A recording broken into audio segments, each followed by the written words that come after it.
We okay, thank you. Okay, got it. We ask that you keep your audio on mute until called to speak, and that you place your questions and comments in the chat box. The Q&A will follow our speaker's presentation. We have a few announcements before we begin our meeting tonight. The virtual May 13th League Talk is on Tuesday, May 17th at 7 p.m. Our speaker will be from the Queen City Family Tree, and they will speak on systematic racism in Mecklenburg County government. There was a study commissioned by the County Commission, and the Charlotte-Mecklenburg Library ran it, and this group is going to do an analysis and ideas of how we can address the problem. The League is a vendor in the Charlotte Earth Day celebration in First Ward Park on Saturday, April 23rd. If you'd like to volunteer to help, please contact our Environment and Sustainability Action Team leader, Margaret Fritz. We're delighted to welcome members of the former Union County chapter as they merge with the League of Women Voters Charlotte-Mecklenburg. We celebrate women's history in March, and the theme this year is providing healing, providing hope.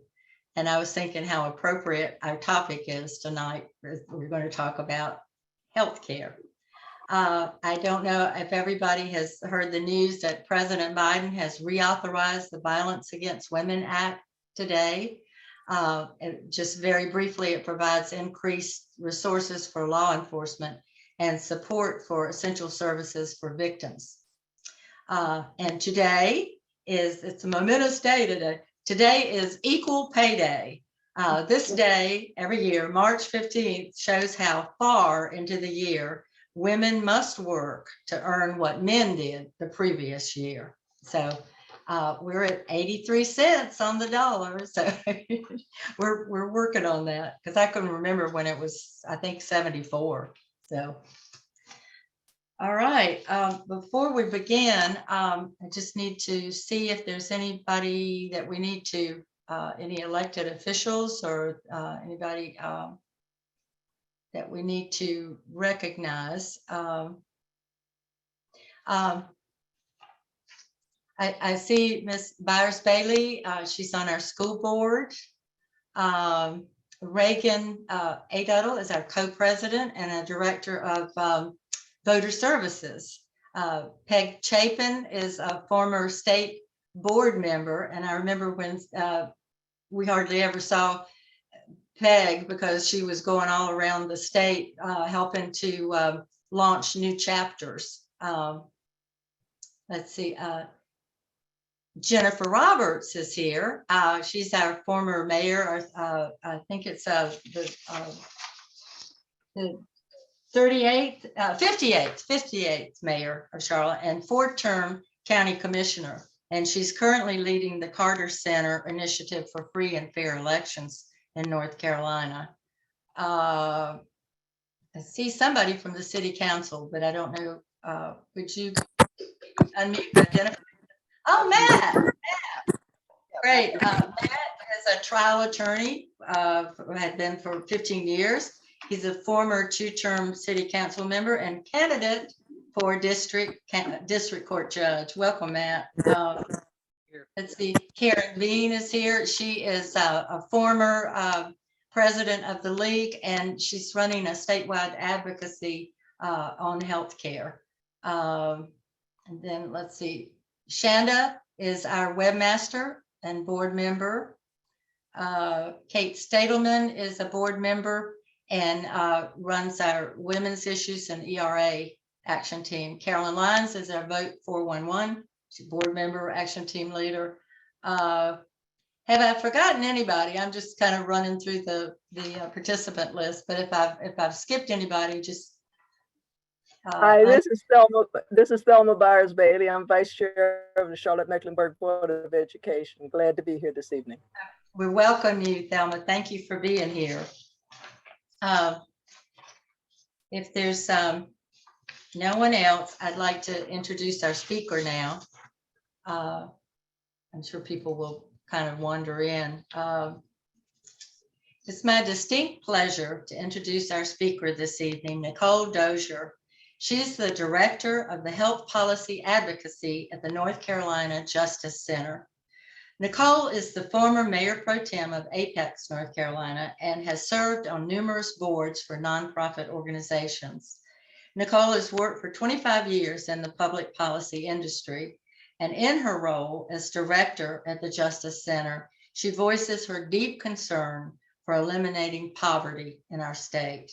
We are anxious to learn more from her this evening on a full Medicaid expansion in North Carolina. So please join me in a hearty welcome to Nicole Dozier, a champion for social and economic justice. Okay, Nicole, the virtual stage is yours. Yeah, well, I appreciate that warm welcome. I feel right at home. I was telling the ladies when I first got on that while we live in Apex, a lot of our money goes to Charlotte. We have my son just graduated from UNC Charlotte in December. My daughter's a freshman. So I feel right at home with all of you who are elected officials. I just retired after 8 years of being on the council here and Mayor Pro Tem in Apex. And so thank you so much for asking me to talk to you about healthcare this evening. I wanted to start out, I'll tell you a little bit about the Justice Center, but I just wanted to start out with a couple of stories and you'll learn why. But at the Justice Center, our goal is to eliminate poverty. And so, I left a state government job where I was making medical decisions on disability claims, invested to go work at a nonprofit that grew out of legal services, didn't even have a name yet, and had a 3-year grant for me. And they just never asked me to leave. So I've been there 25 years and I just figured out, how to do different things to try to eliminate poverty. And, working on healthcare is where I really wanted to stay. And so one of the things that we think about every day is how, there's other things we work on. There's workers' rights, there's, immigrant and refugee rights, there's education law. We have a litigation team there. But the thing is, there's a lot of things you cannot do unless you have access to healthcare. And we all know, because we're in a space where we believe in equity, that the reason why we're having some of the poor, disparate outcomes that we have right now is rooted in racism. And so that is why we seek to attack poverty at its roots, and then thinking that then if we can rebuild systems that will work for everyone. And so that's what we're pushing on. And as lofty as a goal that is what our goal is. So I wanted to start out with Dr. Laura Yousek, and I wanted a patient and a doctor and a patient. And Dr. Laura Yousek is someone that when I see, I don't care how many times I see her story, I'm moved by it. And in her role, you will see how heartbreaking the work that she is doing every day before COVID, during the midst of COVID, and as we call ourselves coming out of COVID or coming out of crisis, we'll see that there are people in North Carolina that continue to be left behind. And so, but before, I'll say a little bit more about the work that we're doing, and then we'll move into that. To give you a little bit of a context around where we are in North Carolina is, you probably heard the number, there's over 500,000 people who are who are uninsured. And for me, uninsurance is almost as cruel as some of the conditions that kill people. And over 1,000 people each year die because of uninsurance. And that's just unacceptable. For a while, advocates have said, we really have to understand that health care and health insurance tied to work just doesn't. And we learned with the pandemic that when people lost their employment or could not go to work because we had to shut things down, that then if they didn't go back to work or the place didn't reopen, then there went their health insurance. And we had a lot of people in power who were calling people heroes and essential workers. But what we needed was our elected officials at the top to do their essential work and make sure that people were protected while they were essential working. And so that is why, I continue to do this work, but we want to center people's experiences. So I wanted to start out by centering the voice of Dr. Laura Yousek first. So I'll wait for you to do that. What it has wreaked havoc on our community. We have rapid testing, and so we see COVID patients every day, and that is just dropped into our regular schedule. So in between my other patients, we run out into the parking lot and see COVID patients in their cars. I had a middle-aged man a few weeks ago who was diagnosed with COVID, and he was in tears. He was so terrified when I told him the test was positive, and he was having chest pain and he was short of breath, and his oxygen was running low. It was in the high 80s, but usually around 88% is when we start putting people on supplemental oxygen and they absolutely need to be in the hospital. But he had recently been in the hospital for a different condition and owed our local hospital several thousands of dollars in medical bills. I mean, his family was bankrupt already because of a prior hospitalization. And so he didn't want to go back because he didn't want to be any further in debt. And so he and I and his wife, all in tears, sort of in the parking lot, made a plan for how we were going to keep an eye on him and at what point it was going to be worth the risk to them financially for him to go into the hospital. As a physician, and this current lack of a healthcare system, I'm having to help my patients choose between their physical health and their and financial bankruptcy. And I'm not qualified to make that decision for anyone. People have children, people have families that depend on them. And for some people, that's more important to them than their own lives. And it is heartbreaking to have to watch people make that kind of a choice.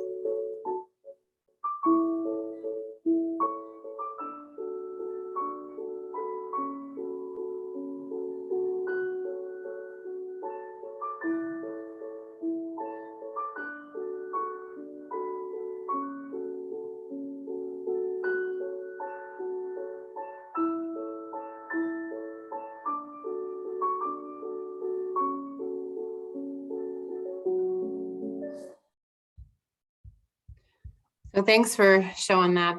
And then we'll do the other one pretty soon, but I just wanted to show you that to forget expensive solar panels. Get Tesla solar and a power wall for no cost.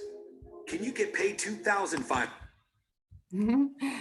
To just illustrate, just how, how deep this work impacts not just people who are the most directly impacted because they lack insurance or they are underinsured, but for the providers who are trying to protect their patients from financial ruin, but also from harm and from death.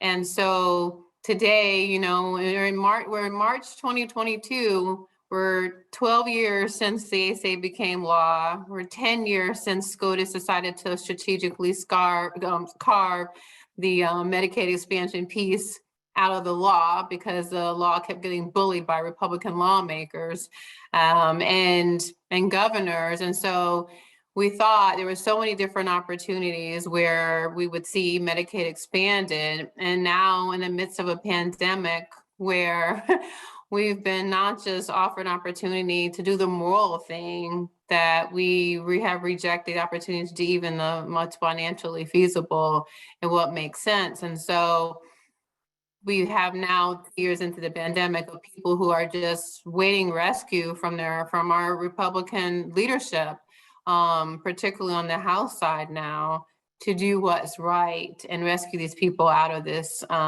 coverage gap. And so I'll tell you a little bit about what I mean when I say like financial. And so right now through the American Rescue Plan, the opportunity for us, which is something that my team, I'm really proud of, actually worked on, is to get the increased FMAPs. So we know that Medicaid is a partnership program. And so Medicaid is where they pay 67% of the program at the federal level, we pay the remainder. So that's really a good deal. Well, we know that we already rejected the whole 100%, right? For the expansion population, we would have received 100% of the cost from the federal government for the first 3 years, and it was going to step down, never go below 90%. We rejected that for all these years. So, but now through the American Rescue Plan, or I'll call it ARPA, the opportunity then would increase the FMAP, which is that percentage I spoke about, by 5%. And so instead of the federal paying 67%, add 5 to that. So that is for the entire Medicaid population, while agreeing to pay 90% of the cost for the Medicaid expansion population, which is even a better deal than what I just talked about.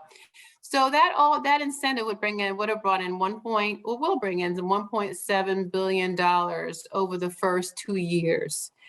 That amount, so then our share would be $490 million. So think about that, and how we were talking about over 682,000 people at this point getting coverage. And of that, 341,000 white people, 197,000 Black people, 95,000 Latino people, and other ethnicities that identify as people of color, 47,000 people. So we're talking about, a diverse group of people. We're talking about enhanced match and increased matching from the federal government, and which would, let's see. Yes, thank you for that. So if you think about all of that, and that money coming in will increase jobs. You're talking over 20,000 jobs. We've talked about jobs before that never worked. We still continue to talk about 24,000 jobs, many of them in healthcare, but about how that influx of money would pay for the first 6 years of the 10%, which would have been the hospital and provider assessment. And so this is a no-brainer. And so when people say, well, our lawmaker's going to do that, well, they understand that that's a whole lot of money for the entire Medicaid population, and then for the expansion population. That's a whole lot of money. And so at this point, now you've heard probably lawmakers talk about, lawmakers like Senator Leader Berger and Heiss and, Speaker Morris talked about it more. And it's because of this influx of money like never before offered through these one-time funds, but also that the constituency in North Carolina has understood now what Medicaid expansion is. It's not a secret word. It's not a dirty word anymore when you have Leader Berger talking about it. And then you have in the state budget, which didn't pass with Medicaid expansion. That's a whole nother story that I don't want to get into, because we're all going to get upset if I talk about it too much, because that was a missed opportunity and we're just taking baby steps in this. But, what we're talking about now is, at least in that budget, there was a joint committee to study healthcare and Medicaid expansion, not the coverage gap, but Medicaid expansion. And so those meetings are occurring. And as advocates, we are watching those meetings. And today, John Kasich, I don't know if folks had an opportunity to watch, but John Kasich was here, and folks from Ohio were here with him, and from other states. And so the key thing is, then when Kasich talked about Medicaid expansion and why he did it years ago was, as a person of faith, he said he believed he was going to heaven, and that when he believed he would probably meet St. Peter, and that he felt like St. Peter would probably ask him, what he had done for the poor, not how he kept the government small. And so, how he kept the budget, right for everybody. And so he said that a lot. And so that is one of his main reasons for spending Medicaid. And so he came to North Carolina and shared with the committee about the economic reasons and things like that. And, and so not just the moral, but what and how it helps them. And so I just wanted to share that with you, is that we have this unprecedented opportunity to do this and do what's right, and also bring money into the state and add about 24,400 jobs. Other thing I wanted to share too is that, we're continuing to see our rural hospitals close. And so that's one thing that we wanted to make sure that lawmakers know, is that since 2014, that 7 rural hospitals have closed in our state. And since we haven't expanded Medicaid, we're talking about losing $38.2 billion over all these years. But then you think about all the people that we've lost, you know, before COVID. And it's just, you know, it's just terrible. And so I wanted to make sure that you knew that on the table is not just the opportunity to expand Medicaid through the traditional way we talked about it, but also this additional incentive. And that is the purpose of that whole committee, is to convince and provide cover and bolstering for lawmakers who don't believe that 70% of people, no matter how they registered, really want to see Medicaid expansion. They don't believe the polls. So this is an opportunity for the public to be able to watch and have experts come in and have people on the committee, which is bipartisan, to actually ask questions from other states and other experts like the Rural Center, for example. So I'm willing to stop here, or if you want to go ahead and maybe show the, I can set up the next video and then can talk a little bit more and do more questions. Okay, so this video is of Deanna, and while I am happy to share the stories that we hear from people, they're in our hearts and our heads, and we can talk about them almost verbatim, it seems, but there's nothing like sharing a story about someone like Deanna. Deanna, you will see, is when she's speaking, she's at the governor's roundtable we asked Governor Cooper to hold outside of Raleigh and have people there. So you'll be a couple of people there that are uninsured people that we had met. And I'll tell you a little bit more about it, but Deanna, but here's Deanna telling her own story.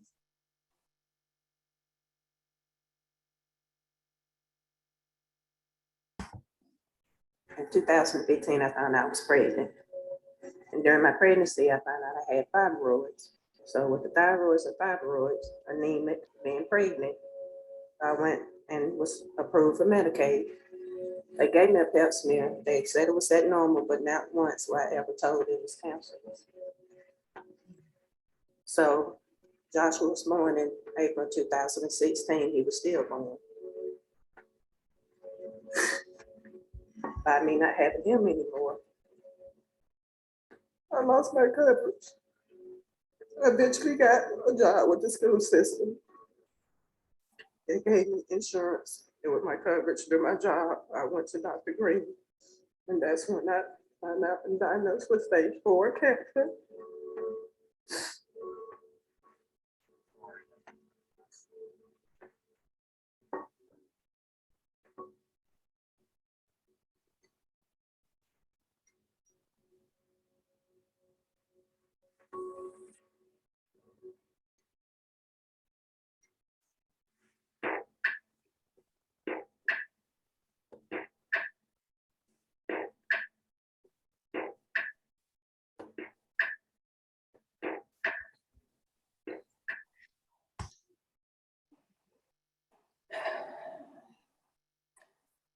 Thank you for doing that. I always have to take a deep breath after I listen to Deanna's words.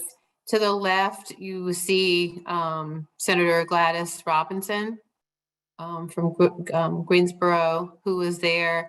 Behind her was Dr. Green, her physician, and then to the left, the young man that was her son.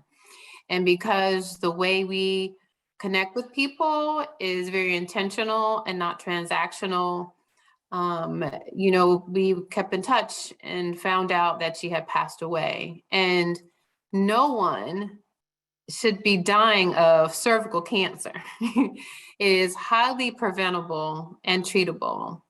But you see that she wasn't listened to.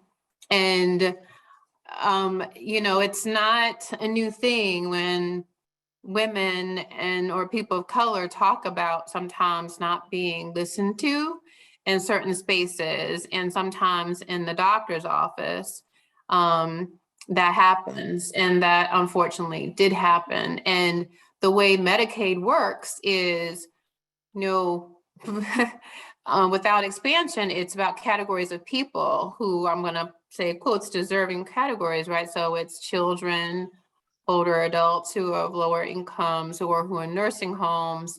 And parents who have very low income. So you're talking about 65% of what the poverty line is. So once her baby died, was born stillborn, she lost her Medicaid coverage. Now, how much sense does that make? So how was she supposed to treat cancer? And I've been told by people who are policymakers in the past, well, she just goes to the ER. Well, emergency rooms do not treat people with cancer. It's not a place to get treatment for cancer. It's a place for emergency. It's like it says when you go in there. So I just wanted to share with you, a mother who died in her 40s for no reason, way too soon. But her family trusted us enough to tell us that, and we had to update the slide and the video so that we share her stories very often, so that this doesn't happen to any more people. So just wanted to share that with you. So that's 7:30. I don't know if we want to go into some questions right now or, okay. I think if you're ready, we'll go into the Q&A. I have some questions, and then we'll just turn it out to everybody, if that'll work. Okay. Nicole, after more than a decade of the North Carolina General Assembly's rejection of the Medicaid expansion for North Carolina, what has changed about the legislature or the issue that legislatures may now consider it? Is there a thaw? I know the polls show strong support.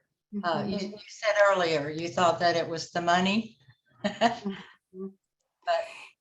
yeah, thank you for that question. I know they have like a committee. It's a state and a House joint committee. Right. Yeah, thanks for the question. The thing is, there were always people who were Republicans. And I say Republican because if you remember, it was Republican leadership who would not allow Medicaid expansion to be heard on the floor. So the Republicans who I really, appreciated what they tried to do a couple of times, to put forth bills that would close the coverage gap. And so you may remember two of those, and they did have harmful provisions in them, but for them to take the step to try to get that heard, and for it to not get out of committee was a problem. And so there was always people who were in the majority party who were interested in taking care of the people that they serve. They did believe that putting things like work reporting requirements or premiums and things like that would help their colleagues be able to support and vote for it as well, even if they prefer not to have some of those provisions, but at least let it get to the floor and let it be debated. And had opportunities to do so through 1115 waiver, which essentially is, you're asking CMS, the Centers for Medicare and Medicaid Services, to waive some of the things under Medicaid. You're doing a waiver, which, is not the best way to do things. It's the way to not do things in the best way. That's me as an advocate speaking. But so what you found is that over time, these same lawmakers continue to remain concerned about the people in North Carolina. And then with the pandemic, you had, 1 million people at one point, thinking that there's going to be an issue related to their work, and some were temporary losses and some were like, having less work hours and things like that. But of 1 million people that were really impacted with COVID at the very beginning, you had about half of those folks who were losing their employer-sponsored coverage, and some gaining it back. And so we knew that some of the federal things around, Employment Security Commission, things like that, unemployment were, or if you were self-employed, those things were going to be temporary. And so I think you had more and more people who were in the majority party saying, you know what, this isn't working. And then more people, I feel like as advocates, our role is to not speak for people, but to amplify the voices, experiences of people. So we did a lot of work around story collection, as you saw with the end of the story. We did a lot of things around like tactics and activities to draw attention to things that got media attention. I mean, we did a funeral march. And while some people might think that's drastic, we did that with a coalition of people who were concerned about this. And one of the leaders was a mom that we met during one of our vigils whose daughter died unexpectedly. She wasn't trying to overdose, but she overdosed on opioids, and she couldn't get her mental health treated because she was uninsured. And so Robin, who identifies as conservative, has been connected with us since 2019. We did 22 vigils across the state and remains connected with us. And so she led that. And so it's not just, people at the Justice Center and other groups like ours. It is people in the community saying, I want to do something. Will you help me with providing me information or data? Can you support me? And so we did that. There were people who tried to speak during a committee meeting. They weren't allowed to speak, even though they had signed up. So you see the press covering that.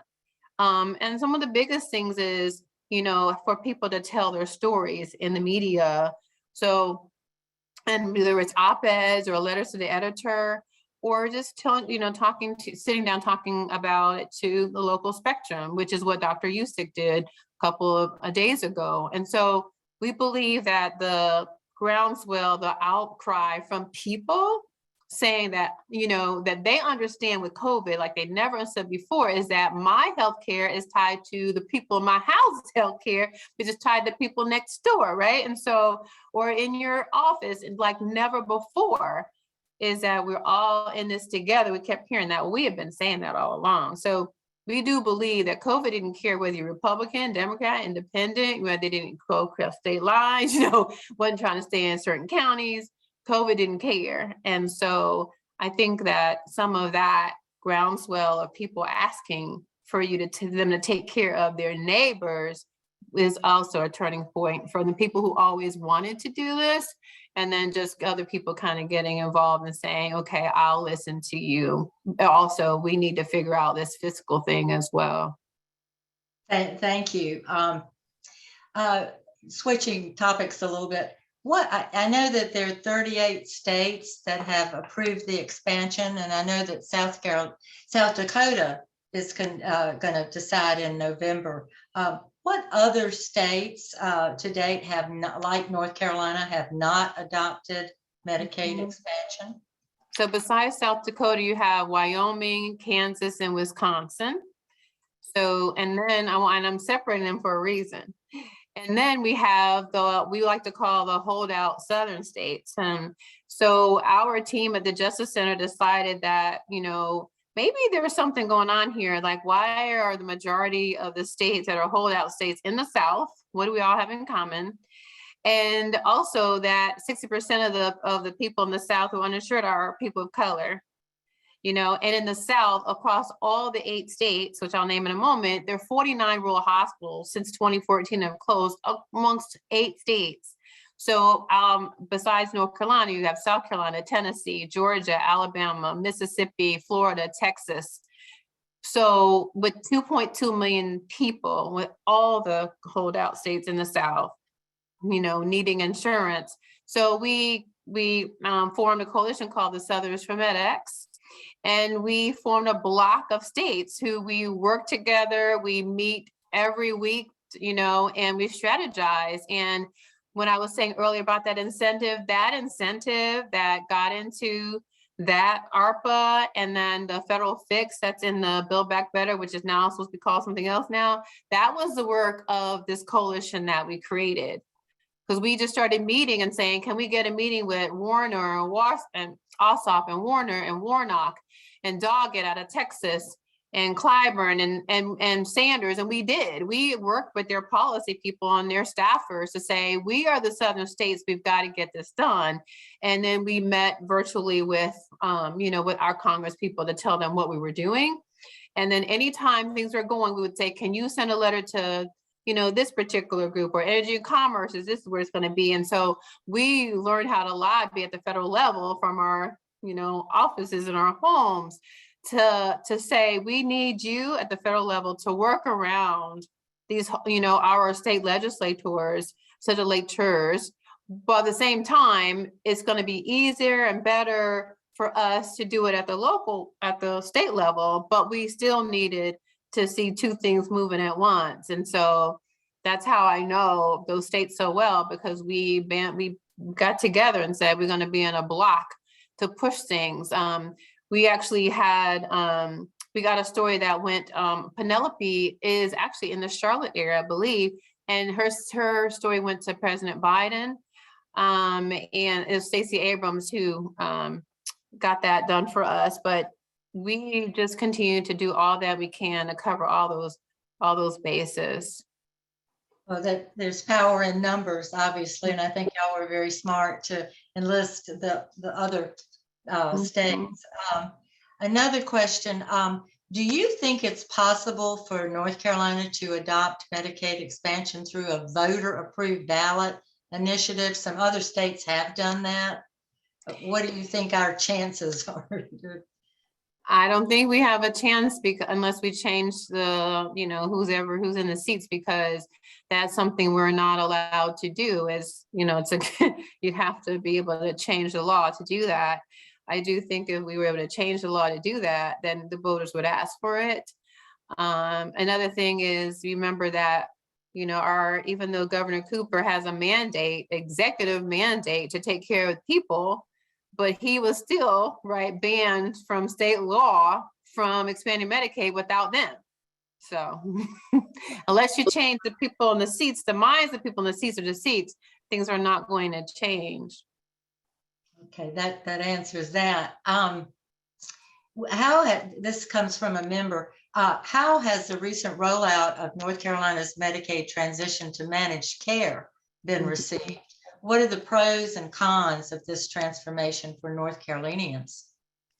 Yeah, well, you may know that we were one of the groups that actually tried to kill managed care because we don't believe we should be privatizing our Medicaid program, and that we had, an award-winning program through CCNC, which was coordinated care of people who typically have at least 2, sometimes 3 chronic health conditions, who also will have low incomes and have other issues that they're dealing with. And so we believe that it was better to just invest in what we already have. That being said, when the program got paused, we did all we could to figure out how we could help, address some of the things that were coming out of it. Like, how do we do better job with coordinated care? Or, how do we make sure that we integrate care more? The things that people were saying transformation would help, and how do we save money? And so, some of the arguments that were said on the floor were saying, there was one lawmaker in particular said that in the first year that managed care would save $17 million. That is just not true. Their own book, it was pretty thick, their own policy manual or guide said in the first 3 years it would cost money. And so it was really hard for us when we were lobbying against it. We couldn't even fact check that 17 million because it just wasn't true. But one of the things that we were able to do by working with, in a bipartisan way on this was some of the provisions where they were going to move out of Raleigh, HHS out of Raleigh. They were going to make sure that if we were not ready to go live, while HHS is trying to save lives, then you kind of set up a whole new program. If they didn't go live, that they would have to pay millions of dollars per plan per month of our money. And so we were able to get that provision pulled out of that. And then we worked with some of the members to get some more things around broadband and things like that that we thought were important. And so, for us, we felt like we as advocates really pushed hard to get a terrible bill turned into not a bad bill. And I just say bad because I just don't think we should privatize Medicaid. That being said, now where we are is that the managed care companies are working. They're setting up their member advisory committees, which have people like grass tops people, grassroots people, different leaders in the community, but people who are on Medicaid are the key on those member advisory committees. And we have a great working relationship with them. Like I said, it wasn't anything personal. It was about what we were trying to do with the state's money and state's people. So we'll say that, what I will share is that it's really hard for people to want to be part of the member advisory committees for a few reasons. It's still COVID. People don't necessarily feel comfortable, once they maybe gone to the grocery store or gone to do some other things that make them feel good and maybe help with their mental health to get out and about, but then to go to a member advisory committee meeting where so far the state is saying all we can do is give you $75 for a year. So that's been an issue, but what has been really good is, again, each of the prepaid health plans, what they're called, that we have been speaking to through Zoom have been very open. We've had really good conversations, and I've been really impressed with the way that they're trying to support the members. And we decided as advocates that we would write 3 training manuals for them around accessible meetings, around know your rights, and storytelling collection and how to respect people's stories and things like that. And so we're working with some other partners to do a curriculum and are happy to be able to present that to the plans. And each one of them have, responded that they want to be part of this training that we'll do, on Zoom and then record it for them. And so we're here now, and like I said, I believe that the plans are doing all that they know to do and continue to have an open relationship with us around how to support the members. Okay, thank you. Another question pre-submitted by a member. Nicole, through the ACA expansion, what percentage of the cost of adult coverage is covered by the federal government? Yeah, so with Medicaid, so you're talking about, when I talked about through the Medicaid expansion population, it would be for anyone on Medicaid, it would be 90%. And we would be paying 10. With that $1.7 billion incentive, you're talking about that money coming in. You can take $1.3 billion of that and pay for that 10%. And still have money left over to do things like broadband or other, creative things.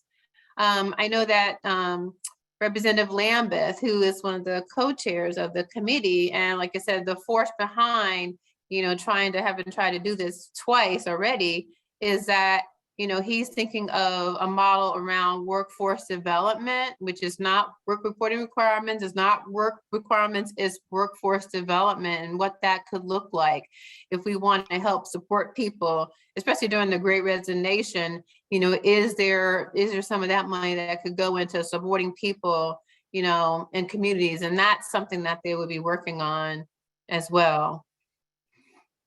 Thank so there's you. just a no-brainer. There's no reason not to do this. Absolutely, yeah. And this is kind of historic. What was the basis of the Supreme Court's 2021 ruling that states could not be penalized for refusing to expand Medicaid? Yeah, so, what the Supreme Court said is that what you're doing, you're telling states that have to stand up a whole new program that essentially, Medicaid not being in categories of people, but saying status is that you have a low income, you don't have access to affordable coverage, that's standing up a whole new program. And so they said that's like holding states hostage. So we cannot do that. So it won't be mandatory, it'll be voluntary. And so that's why we are here with other states moving forward with, seeing gains, with their people being able to use a lot of healthcare in the beginning, and be able to, work and take care of themselves or volunteer and be active in their community. And instead, we're losing people, losing dollars at the same time. And I'm losing patients, actually, watching this take place over all these years. Okay, thank you. I'd like to open up the Q&A now, and just if you just raise your hand and if you have a question, and we'll call on you. Anybody? I know there was some questions in the chat, and you'd like to just restate them. Oh, Jessica. Okay, let's unmute you. I have two questions. So the one that I put in the chat is, you were talking about rural hospitals, and it's sort of ironic that the people who would benefit the most in the state from having Medicaid in their low-income communities and from the rural hospitals staying open are the ones who have the legislators who vote against it. And so I wanted to know, you've talked about movement in the state. So question number one is there any evidence that those people are holding these legislators more accountable, and maybe even is there any threat to their positions because of their position on Medicaid expansion? That's one. And then the other question that I have is, if Congress doesn't pass the Build Back Better bill or something like that to continue the continuation of regular Medicaid, not Medicaid expansion, but because of the state of emergency, and the state of emergency goes away, then there are lots of people who are going to lose Medicaid, which I think most people don't realize. And I wondered if you have an estimate of how many people in the state will lose Medicaid on that basis. Mm-hmm. Yeah, I'll answer your second question first. And the second question is related to the federal government. So really good question. I appreciate that, Jessica. So what you're speaking of is right. The public health emergency is set to end in April. And then more than likely, we're hearing that it will be extended to July. And then we have like 60 days or so. We have a period of time where we would react to that in North Carolina. And so what we have been talking about as a team, we've just started thinking about this, is, our work engaging with HHS and talking to them. And so getting figures from them, and then talking to them about different priorities, like how they can do this work. And so what you're talking about is redeterminations. So typically every year people have to say, yes, I am still eligible, and turn on this information. But every month or so, people are continuing to oftentimes fall off of Medicaid because either their address might be wrong, there might be like an apartment, the number gets off. DSS has to provide the information, the addresses and all. And so the interaction of those different agencies sometimes has been problematic before COVID. And so for our standpoint is, we really believe that there should be a couple of concepts that we should keep, right? We should keep the no wrong door. We should just be able to walk in any door and be able to apply for ourselves or our family members for Medicaid, and that we should stop this whole thing of redeterminations. Look, just keep me on Medicaid. If I become a millionaire, I will let you know. But until then, I'm just getting health care. Why are we continuing to have people to have redeterminations when we know that 40% of the people on Medicaid are children, and then you have older adults, right? And you have Medicaid for pregnant women. And so there's just no reason to do this. And so I will get you those numbers as soon as we can finish our talks with HHS, but we believe that would be significant amount of people who have just stayed on because they haven't had to. You can't take people off during a public health emergency. So that I'll get you those. I'm gonna make a note to get you those numbers from HHS after our conversations with them. But we should be paying attention to that, and I'm glad that you guys are too. Mm-hmm. I think, let's see, was anybody else? Let's see, So Mayor Roberts. You didn't answer my first question though. Well, the second part of her question, the accountability. I'm sorry. Oh yeah. No, sorry, I forgot about that one. So the accountability around lawmakers, and so I will try to answer this in the most see-through way. There have been polling. There's been tons of polls done, and the most recent poll during the last session, when we thought we were really there, was actually done by a Republican pollster and was provided to each of the Republican members who really, want to do what their people asked them to do. And so they said, I need to know what my constituents said. And they showed them this polls, and it's still overwhelming, and said, would I support my representative if he or she voted for expansion? And it was like overwhelming yes. Would I support them if they did? No. But they still but it's not the people that I talk to. And so what I think we see then is they believe that the people who are entering the polls are not the people who are their donors or the other influencers, people who are in the chamber, things like that. And so then what happened is it was a shift with some of the, I'll say the grassroots groups around talking to influencers. So if you know of people who own businesses and people who are really heavy in the chamber, county commissioners who were doing the resolutions, a few years ago that we had started doing as advocates, those are the folks that I think that lawmakers are going to listen more to, right? Because then if I come back to my area, am I mostly talking to maybe people who answer this poll, or am I mostly engaging with people who, like Don Flo, who owns a automotive dealership, who said it's a smart thing to do, expand Medicaid. So that's what I would say on the C3. So after 5, let's pretend I'm in another hat, is I think it is important to let lawmakers know that, how many people can benefit, or how many, and I can get you the numbers from the Cone report. It was revised again in 2019. I think it's always important to lift up the amount of people and the dollars that they have missed already.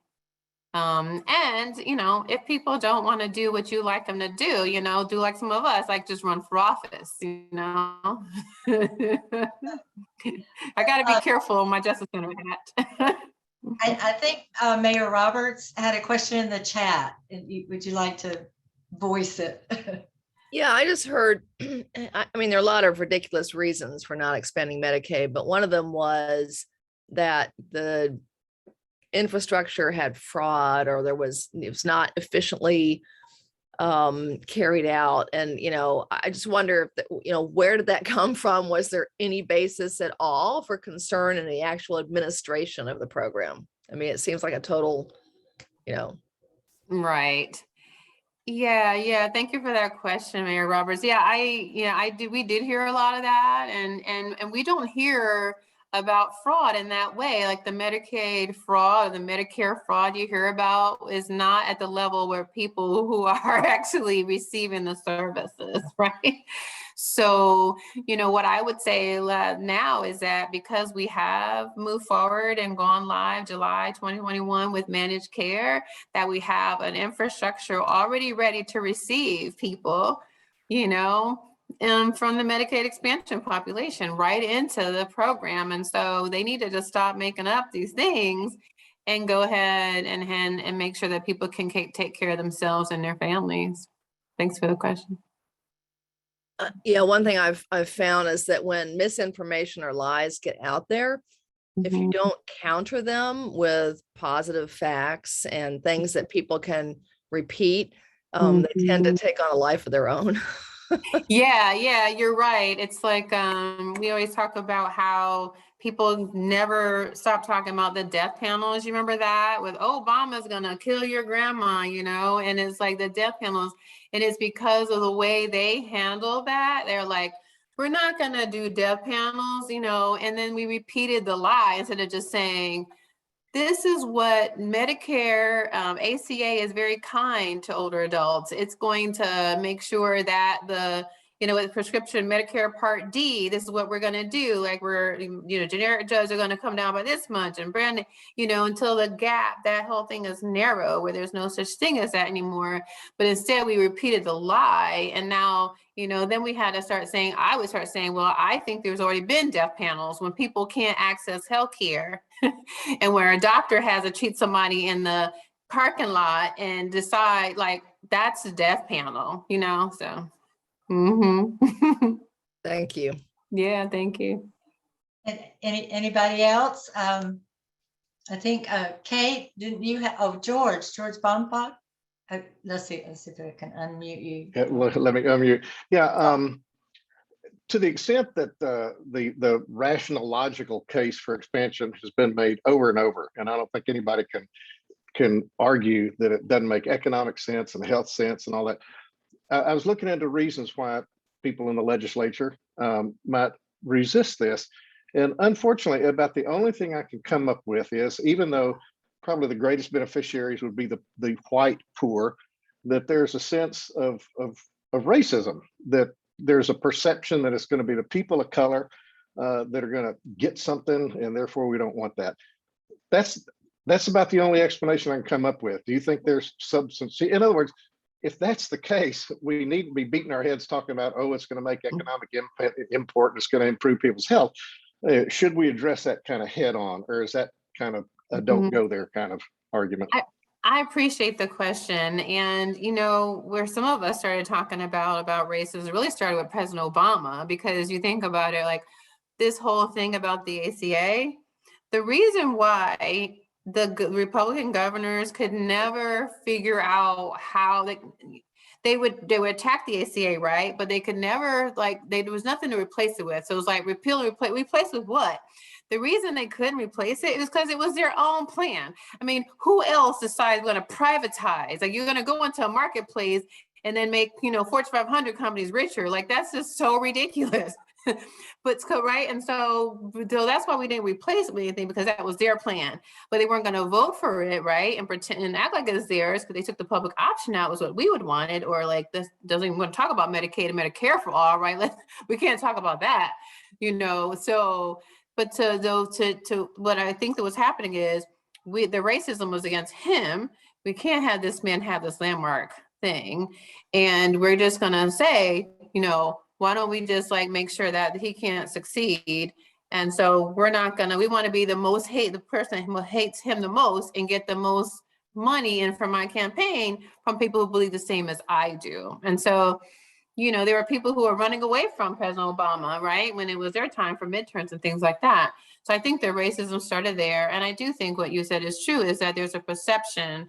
And while, there are, like I said, 60% of people of color who would stand and that Medicaid expansion would attack inequities, but there's still, you think about but still we're a minority in this state. So I do think it is about otherism, right? As someone else, I've had people say to me in my town hall about certain things well, people just need to work hard. Like, it's okay for that person to make this certain amount of money, then they're going to work hard and they'll get here. And I said, I can blow that argument all to pieces. So we were talking about someone who worked cleaning up, in a maintaining parks role, for example. And I was saying no one in Apex should make less than $15 an hour. So I ended up doing that whole thing around about pay. But my opposition said, but he's going to work his way up. Who says that? Well, are we not going to always hire somebody for that job? So this is the thing. It's none of this stuff makes any sense, because we don't really value essential workers. We don't really value people. We just think that someone else didn't work hard enough to be able to get a job that covers them. But all of us were just grateful that have it with our work, we were able to go in the marketplace and get a subsidy. But I think you're right. This whole thing about somebody else who didn't work hard enough and why they have to be on Medicaid. But there are some new people to Medicaid. And one of the managed care companies said that one of the people in the member advisory committee is someone who's making $70,000, $80,000, and they're on Medicaid now. And so we're trying to figure out how to get that person to come off camera and engage about this new thing they're dealing with, which is real. Nicole, this conversation reminds me of something I read. It said that the people that are oppose the Medicaid expansion view it as a handout, and that they would accept it if they put some sort of work requirement in it. But President Obama Biden Mhm. refused to do it. And then I read something else the other day that I thought sort of puts it in a nutshell. It's like this Medicaid expansion is not going to make people wealthy. It just provides them with medical care. It just, Right. it boils down to that. Yeah, I mean, that's what I'm just, to understand. I hear people saying, people don't need to get these checks. Well, what checks are you talking about? Like, I don't know what they're talking about. It's just, and half of us don't even want to go to the doctor, So it's right. It's they don't understand what it is and how it works.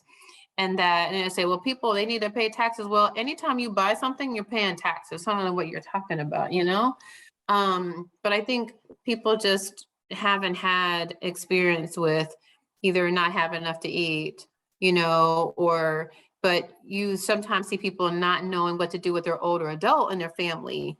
And then that's their first experience with, well, how do we pay for this? But they only get it when it happens to them sometimes, unfortunately.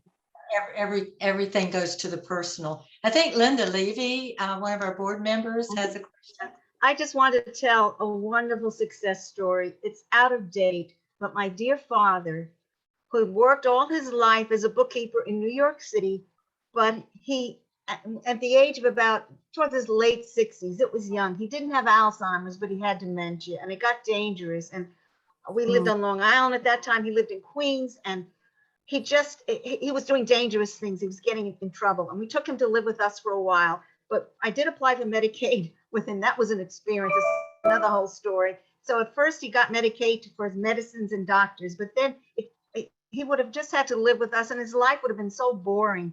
So I applied for, it was called a health-related facility at that time. This would have been about, in the late 70s. So it tells you how long ago it was. And they had to do another examination because, there's a whole, but he was accepted to this home. It was called the Margaret Teat Center for Nursing Care. It was in Jamaica, Queens, right down the street from Jamaica High School. He lived there. From the time he was 68 until he passed away at the age of 90. He loved it there. He was so happy. He was so active in all the activities. They called him the honeypot because if there was an activity in the main room and the people weren't coming, especially the ladies, they'd say, well, Mr. Schoenwalter is there. And then he'd come. And then when we moved down here, he would have had to come off Medicaid in New York and of course apply for it down here. But I looked at a nursing home and just didn't have the same activities his had. And when I spoke to the social worker up in New York, she said, with dementia, if you move him, that's a bad thing to change their environment. They get more confused. So she said, maybe you could come and visit him more often. I was visiting him about 4 times a year. So I made it 5 times a year. And then I remember I said to him, I told him I looked at a place down here, but it really wasn't as nice as where he was. And he said, oh no, this is my home. Well, I literally started to cry when he said that. It was such a relief to me. And he was so content there. But I don't know if New York City even does this anymore. I mean, I did not have to pay a penny for his care. Even when he he was hospitalized a few times. But then he came back to his room because Medicaid would hold his room for 2 weeks if he was hospitalized. And it was such a wonderful experience that for years I gave my little that I could. But that, again, I don't know if New York State still has that, but and he never cheated or anything. It was just he didn't have enough money to take care of himself after a while. He worked as a bookkeeper, wasn't earning that much. So anyway, that's a success story of Medicaid to me anyway. Personally. Yeah. Well, Linda, thank you for sharing that story. Yeah. I mean, that's what we all want for our loved ones as they age, to be able to feel like they're at home if they're not at home. And, I feel like, older adults have paid in advance, right? Through like taxes, through fees and where they live. And they should be able to thrive in a place that's safe for them. And it shouldn't just be the wealthy who get to do that. Mm-hmm. Yeah. I think there's quite a bit of difference in New York State has a wonderful reputation for that kind of thing. I know my daughter-in-law's grandmother had the greatest place, like, you know, like you, Linda, it was, and I looked at the difference between what I would find for my mom when she was ready to go to assistive care. No comparison. Yeah. Oh, yes, let's see if I can unmute you. There we go. Hi. So Hi. I've been a social worker in healthcare for over 30 years. Two things about Medicaid that a lot of people don't realize is that in North Carolina, if you're under 65, to get Medicaid, if you don't have minor children in your home, you have to be disabled. People apply for disability, 99% are denied right away, first get-go, even if they're horribly disabled. And during that time, they have no health insurance coverage. People go for 2 and 3 years with no health care coverage, no income, because if you're disabled, you can't work. If you work, you're not going to get your disability. And it is just heartbreaking. There are clinics in town and Medicist that will help these people, but specialists, no specialists, very rarely, that will work with uninsured individuals. And it's heartbreaking because you see people with things that really need attention and they can't get it. So it's very, very disheartening. And I just don't think most people don't have any clue that this is what happens.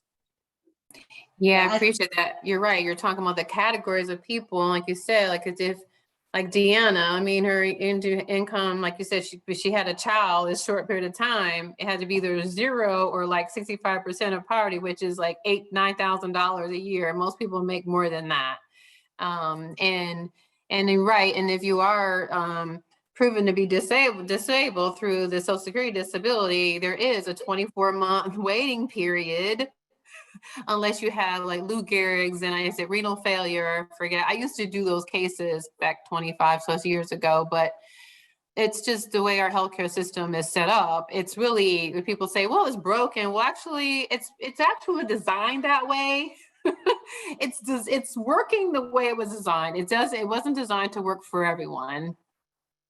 Like most of the systems, right, that we find ourselves in this country dealing with. Yeah, it's like everything else. You don't really appreciate things till it gets to be the personal, and then right. And policymakers, we shouldn't be making decisions by, you know, what I think. I mean, what I do, right? And so, I think that's one of the problems, and I think that's what's so really good about good local officials is that, you know, we do see people at the festivals, at the Publix, at the food line, you know, everywhere. And so, but our state lawmakers don't have as much access to people. And so that's why I feel like it's important for local officials to be that voice for people too, and for us as advocates to keep amplifying people's experiences, like Dr. Yousek, like Deanna, and like the tons of them that we have. I know, Nicole, earlier I noticed, I didn't get to read the whole thing, but Kate Stadelman had a question in the chat. And she said that, you know, calling the legislators seems to be ineffective. And I think she was asking, what else do you recommend? I think you spoke to that a little bit in your talk, but what can we do? Yeah, thank you for the question. Yeah, what we have decided to do, and just I'm trying to be as delicate as I can, is, you know, we have an external thing that we do all the time, right? And then we also have a behind the scenes where we're trying to help the people who are really trying to get this done, right? And so right now, while the committee is meeting, what we are trying to do, we're not being really vocal right now. What we have done was we had some advocates to sign up to write postcards to all of the lawmakers who are on the committee. And so we had over 450 people volunteer to write these postcards. So we got together our team and a couple other people at the Justice Center, and we packed 4,500 postcards to send to people who then wrote on them and sent them to the lawmaker. So each lawmaker should have gotten at least 9 or so from their particular area. And we picked, like rural health for one, expanded Medicaid, depending on who the person was. Maybe it was behavioral health, mental health. And so those postcards went out, and the lawmakers should start receiving them by the end of this week. So that is something that we did. So it's very quiet. So it's really more of a grassroots, right? It doesn't have the Justice Center anywhere on it. That's what we're working on now, is getting people to engage the members.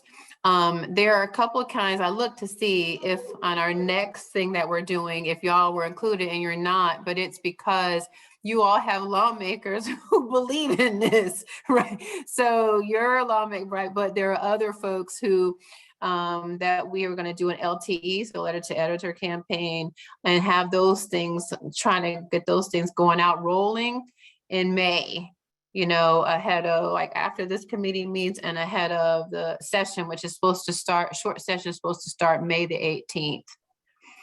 So I would say if y'all are, want to think about writing a letter to the editor,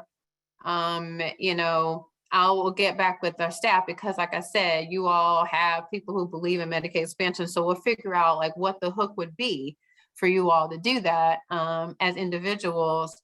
But also, I think one of the things is if you have, strong connections to Republicans, particularly in the House, then, because it is the House that is the most disjointed around this issue, the Senate is ready to go.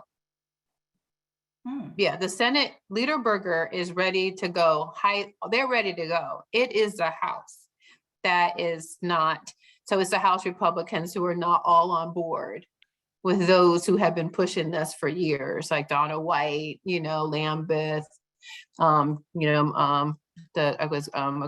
McGrady, he's gone, so those are the folks that, that need more help from their colleagues to get on board with this.